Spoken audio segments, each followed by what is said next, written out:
Bonjour chers frères, bonjour chères sœurs, que Dieu vous bénisse abondamment dans le nom de Jésus.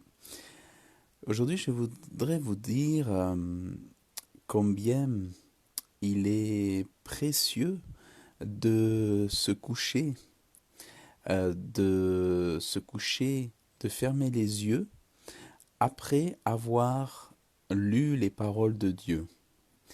En fait, que la dernière chose que vous fassiez ou que vous lisiez, juste avant d'éteindre votre lumière, que la première chose que vous fassiez soit de lire, de poser vos yeux sur la Bible.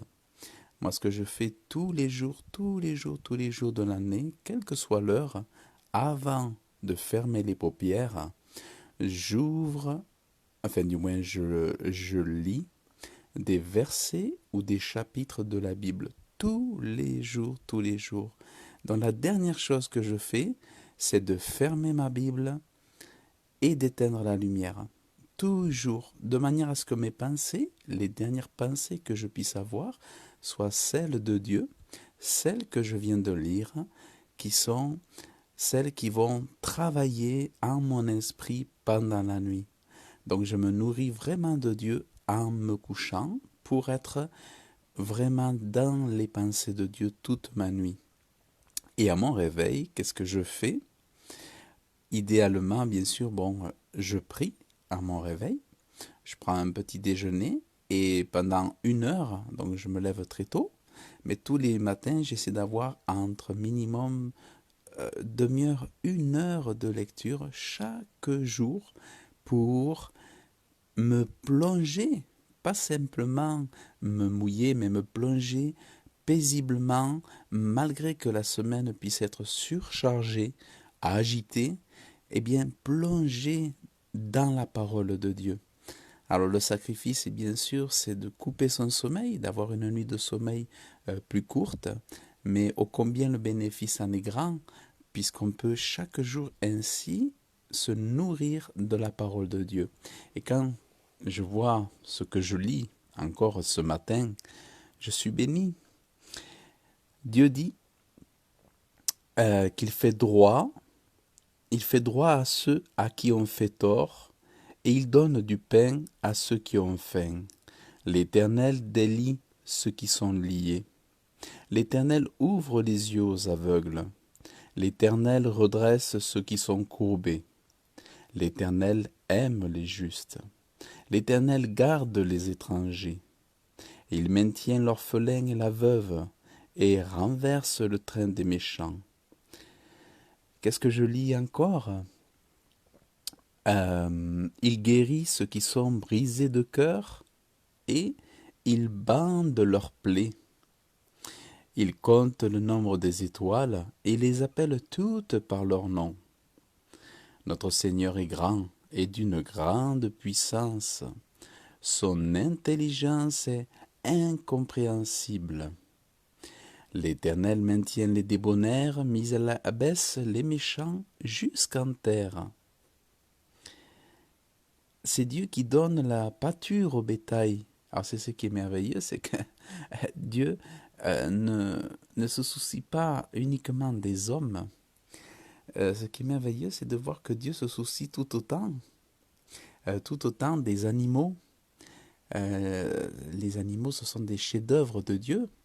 Et c'est vrai que nous, on pourrait se dire, Dieu s'occupe beaucoup des hommes parce que les hommes sont une œuvre merveilleuse et tout.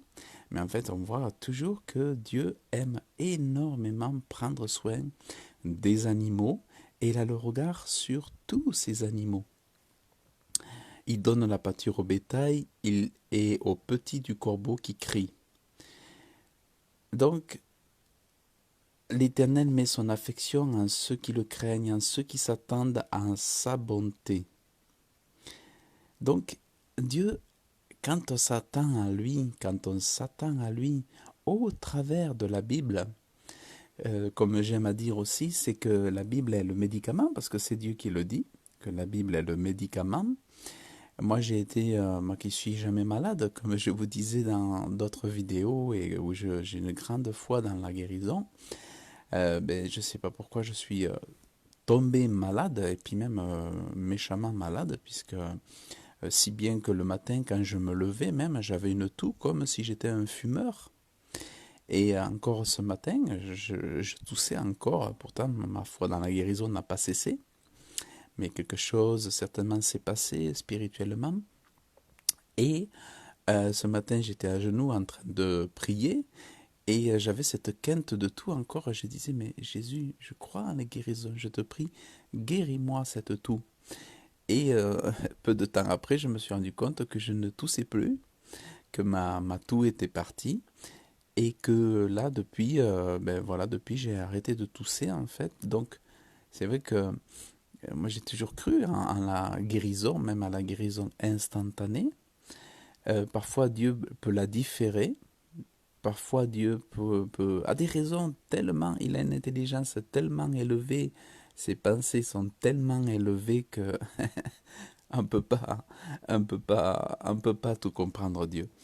Mais euh, il n'en reste que sa parole, il est fidèle par rapport à sa parole et à ses promesses. Et c'est un Dieu qui guérit. C'est un Dieu qui guérit.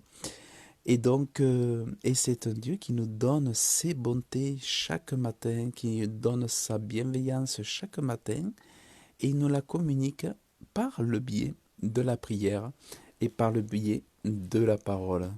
Alors c'est pour ça mon conseil, c'est nourrissez-vous tous les jours de la parole de Dieu sereinement, paisiblement, tranquillement, quel que soit votre emploi du temps surchargé.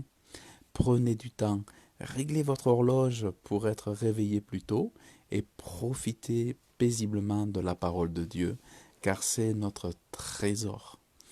Elle a été censurée pendant 1200 ans et c'est vraiment un trésor. Et c'est vraiment le médicament que Dieu nous donne, c'est à prendre matin, midi et soir.